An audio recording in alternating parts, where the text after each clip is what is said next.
मैं एक गद्दार हूँ क्योंकि मैं श्री राम जी की पूजा करता हूँ और बाकी सारे देवताओं की भी। यार मैं ना इस तरह की वीडियो बनाना पसंद नहीं करता हूँ, बस हंसी मजाक हंसना हंसाना ही ठीक है। लेकिन यार जब बात धर्म पर आई तो रहा नहीं गया।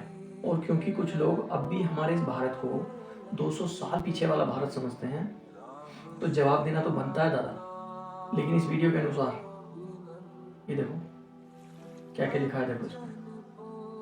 मैं गद्दारी कर रहा हूँ, किससे? अपनी जाति से। पर यार मुझे तो ये सब सिखाया है ना। सुनो ये देखो बुढ़ाऊ क्या कह रहे हैं। भगवान राम सिर्फ हिंदुओं का राम नहीं है, वो सब दुनिया के लोगों का, विश्व का राम है। अब जब प्रभु श्री राम मुसलमानों के भी हैं, सारे विश्व के हैं, तो फिर मैं तो सनातनी हिंदुओं के 4 वर्णों में से एक का बच्चा हूं।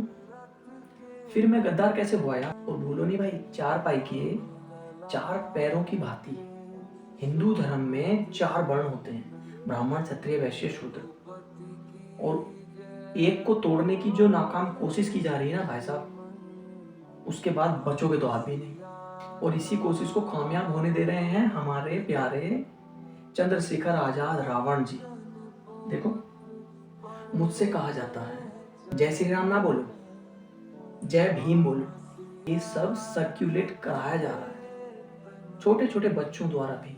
मेरे फोन पे ट्यून लगी है, जब मैसेज आता है तो बोलता है जय श्री राम, जय श्री राम। कितने बच्चों ने मुझे बोला भैया ये ट्यून हटाओ और जय भीम बोलना चाहिए आपको।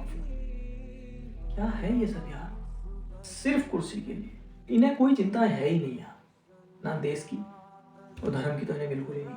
और सुनो, अगर 1-2 जातियों को साथ लेकर के प्रधानमंत्री बना जाता ना, तो मायावती जी कब की और कितनी बार प्रधानमंत्री बन गई होती। और सुना है बुद्धिमान व्यक्ति दूसरों की गलती को देखकर खुद गलती करने से बचते हैं, लेकिन ये महाशय मायावती जी की गलती को फिर से दोहरा रहे हैं। हम हवा में अगर जहर घुलने देंगे तो हम भी ना मरेंगे? हम भी तो मरेंगे भाई। मैं तो छोटा हूँ, छोटे मुंह बड़ी बात कर रहा हूँ। सॉरी चंद्रशेखर जी, आप तो समझदार हो, आप तो सोचो। पहले हम हिंदुओं में फूट डलवा करके अंग्रेजों ने शासन किया, उससे पहले मुगलों ने, पता नहीं और किस किस ने किया है। पहले जैसी गुलामी फिर से आ जाए चाहते हो? और अगर आपस में तुम में मुझ में आपस में परिवार में मतभेद हो जाए तो उस मतभेद को आपस में ही मिलजुल करके सॉल्व करना चाहिए, मिटाना चाहिए उस मतभेद को। और आप तो उन लोगों को हस्तक्षेप करने दे रहे हो जिनकी आपस की लड़ाई ना कभी बुझी थी ना बुझेगी। कौन सी? सिया सुन्नी वाली लड़ाई कभी बंद नहीं होगी भाई। लेकिन एक बात, आज का हिंदू जाग गया है और पढ़ लिख कर शिक्षित भी होने लगा है, तो पहले की बात ही आप गुमराह तो नहीं कर पाओगे भाई। और जो लोग जात पात करते घूमते हैं ना कि मैं गुज्जर हूँ, मैं राजपूत हूँ, मैं ठाकुर हूँ, मैं ब्राह्मण हूँ, अबे सब पिस जाओगे इस राजनीति वाली कुर्सी के चक्की में। धर्म पर अगर उंगली उठे तो आवाज उठाना सीखो यार। अरे दूसरे लोग तो पत्थर तक उठा लेते हैं, हमारी सारी जातियों को एकजुट करना है, वरना जब कौन बचाने आएगा तुमको? जब योगी अपने मठ में चले जाएंगे, मोदी पहाड़ों में चले जाएंगे। और आप सभी से हाथ जोड़कर विनती है, मुझे जो ये क्लिप मिली है, ज्ञान की ऊंचाई पर एक नीच शूद्र, हमारा हृदय इसे स्वीकार नहीं करता। मैंने इसके चक्कर में रामायण को कई बार रिवाइंड कर करके देखा है, लेकिन ये सीन कहीं नहीं मिला। और इस सीन से हम हिंदुओं में फूट डाली जा रही है। तो आप प्लीज इसको पूरा देखो। और ये ठीक किस हद तक ये गलत है, गलत तो है ही, इस तरह की अराजकता को फैलाने वाले तत्वों को भी सिखाना है। तो आज के लिए ऐसे उच्च विचार तो हमने जीवन में प्रथमतः ही सुने हैं। मुनिवर, हम दशरथ पुत्र राम हैं। अहो भाग्य हमारी, आज इस आश्रम की भूमि आपके आगमन से पावन हो गई। स्वयं प्रजापालक ही हमारे आतिथ्य में आए हैं। मुनि श्रेष्ठ, आप जैसे महान ज्ञानी ऋषियों के कारण ही हमारे राज्य की भूमि पावन है, किंतु आज तक आप जैसे सद्गुरु से हमारा परिचय कैसे नहीं हुआ? मुनिवर, क्या मैं पूछने की दृष्टता कर सकता हूं कि आप किस गोत्र और कुल से संबंधित हैं? अतिथि, मैं शंभू, मैं शूद्र कुल से हूँ। भ्रष्ट कर दिया शूद्र ने, पानी पिलाकर अपवित्र कर दिया हमें। छी छी, अब शरीर शुद्धि के लिए गौमूत्र छिड़कना होगा। ज्ञान की ऊंचाई पर एक नीच शूद्र? हमारा हृदय इसे स्वीकार नहीं करता। किंतु ये सत्य है राजा राम, मैं शूद्र हूँ। ज्ञान की गंगा का स्पर्श मात्र ही जिनके लिए वर्जित है, उनके पास ज्ञान का भंडार असंभव। तभी तो राम राज्य में अराजकता फैली है। राम, क्या आपको ज्ञात है कि धर्मानुसार आपका अपराध जघन्य है? मेरा अपराध? क्या शूद्र का ज्ञान प्राप्त करना अपराध है? हाँ, अपराध है, जिसके कारण हमारे राज्य में एक ब्राह्मण पुत्र की अल्पायु में मृत्यु हो गई। हे कर्तव्यनिष्ठ राम, बड़े ही दुख के साथ मुझे कहना पड़ रहा है कि निष्कारण ही आप मुझे ब्राह्मण पुत्र की मृत्यु का दोषी ठहरा रहे हैं, जिस घटना से मेरा कोई संबंध नहीं, उसका मुझ पर। राजा राम, मैं न कहता था जिसका जो कार्य है वही कार्य उसे करते रहना चाहिए, नहीं तो ये शूद्र भी एक दिन अपना सर उठाकर हमको ज्ञान पढ़ाएंगे। राजा राम, तुमको असंगत कहेंगे।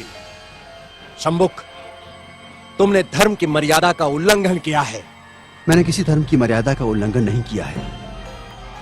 मैं एक ही धर्म को मानता हूं, वो धर्म है प्रकृति का धर्म, और उसके अनुसार सभी मानव समान हैं। ना कोई ब्राह्मण है, ना कोई शूद्र है। देखा देखा इसकी जीवा कैसी लप लपा रही है। भविष्य में शास्त्र धर्म की शिक्षा लेकर तुम राजा राम को ही आह्वान दोगे। ऋषि, हमें किसी राजसत्ता और वैभव की लालसा नहीं है। हमें तो सिर्फ एक मानव जैसा जीवन व्यतीत करना है, और फिर बस समाप्त करो तुम्हारे वचन। 2 अक्षर क्या पढ़ लिए, हमें ही ज्ञान की भाषा सिखाने लगे।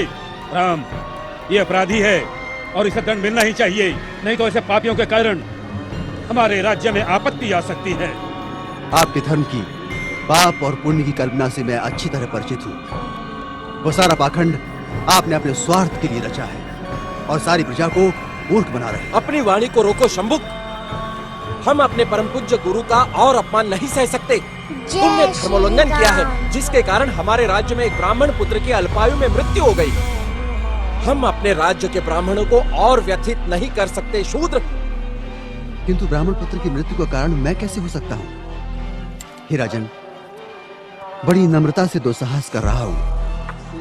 आप तनिक अपने मन दर्पण में झांक कर तो देखें, तो आपको पता चलेगा कि आज की और कल की आपकी छवि में कितना अंतर पड़ा है। हे मर्यादा पुरुषोत्तम, राजा के अहंकार को कुछ क्षण के लिए त्याग कर तो देखो। मुझे स्वप्न में भी आशा नहीं थी कि देवताओं के मान्यवर दशरथ पुत्र राम का इतना नैतिक पतन हो जाएगा। किसी ने बस कह दिया तो आपके सोचने की शक्ति क्षीण हो गई। राजदंड की आड़ में ऋषियों का वध करने के लिए उद्युक्त हो गए। दोषी मैं नहीं राजा राम, अपितु ब्राह्मण पुत्र की मृत्यु के लिए दोषी आप हैं। अपनी विष उगलती जिह्वा को रोको शंभुक। मुझे भयभीत करने की चेष्टा न करो राम। जब जब किसी शूद्र ने परंपरागत सामाजिक दास्तां की बेड़ियां तोड़ने की चेष्टा की, तब तब धर्मांधों ने उसकी हत्या कर दी। मुझे मृत्यु का भय नहीं राम। एक शंभुक जाएगा तो दूसरा शंभुक निश्चित ही पैदा होगा। शंभुक, मैं राम, स्वाभिमान और स्वतंत्रता का लघु जीवन भी दास्ता और अपमान से भरे दीर्घायु से कई गुना सुकर है। अब यदि एक भी शब्द तुम्हारे मुख से और निकला तो मैं सत्य हूँ और सत्य की कभी मृत्यु नहीं होती।